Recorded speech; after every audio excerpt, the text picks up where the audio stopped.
Madame la ministre, monsieur le rapporteur, monsieur le président de la commission et notre cher collègue qui est l'auteur de la PPL.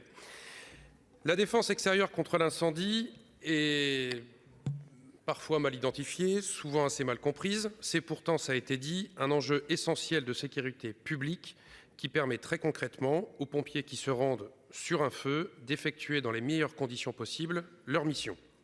Elle a pour objectif de garantir la ressource et une alimentation correcte des points d'eau incendie, d'assurer une localisation et une répartition efficiente de ces points d'eau. Il revient aux maires et aux présidents d'intercommunalités d'assumer cette compétence et cette responsabilité. Ce travail, il se fait, enfin en tout cas il doit se faire, main dans la main entre les élus locaux et les SDIS. Jusqu'en 2011, la DECI relevait d'une logique nationale avec des normes applicables de façon uniforme et qui, pour le coup, étaient extrêmement éloignées des spécificités locales et du terrain. En 2011, comme président d'un SDIS, comme maire, j'ai apprécié d'avoir eu la souplesse de bâtir des documents à l'échelle départementale. C'était une première avancée extrêmement importante. Ce fut, et c'est toujours, un gros travail entre les pompiers, les maires ou les présidents d'interco pour aboutir à un arrêté communal. Les résultats sont plus ou moins probants, comme l'a dit le rapporteur, sont assez inégaux selon les départements et les travaux qui ont été menés par les SDIS. Les maires n'ont évidemment, et surtout dans les communes rurales, pas toujours les moyens humains et matériels nécessaires pour la réalisation d'un tel document qui reste, même pour les spécialistes, reconnaissons-le, assez complexe. Et avec différents interlocuteurs, notamment quand la distribution de l'eau est confiée à d'autres sociétés en affermage, des difficultés pour avoir des informations, des difficultés pour engager un dialogue sur ce sujet. Si cette réforme a permis de vraies avancées, elle n'a pas eu tous les effets escomptés, c'est pour ça que nous sommes là aujourd'hui.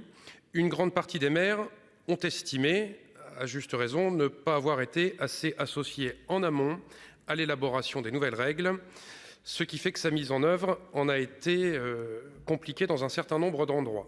Puis il y a le volet financier. Les communes, évidemment, font face dans ce cas-là à des coûts d'investissement très importants.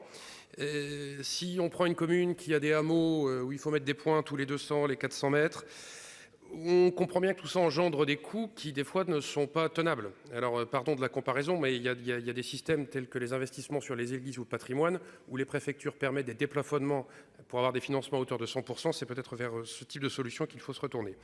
Aussi, nous saluons le travail qui a été mené et les dispositions de la proposition de loi modifiée par la Commission, qui prévoit de remédier à ces difficultés en incluant le règlement départemental au sein du schéma départemental d'analyse et de couverture, fameuse DAC, tout en associant davantage les maires à leur élaboration.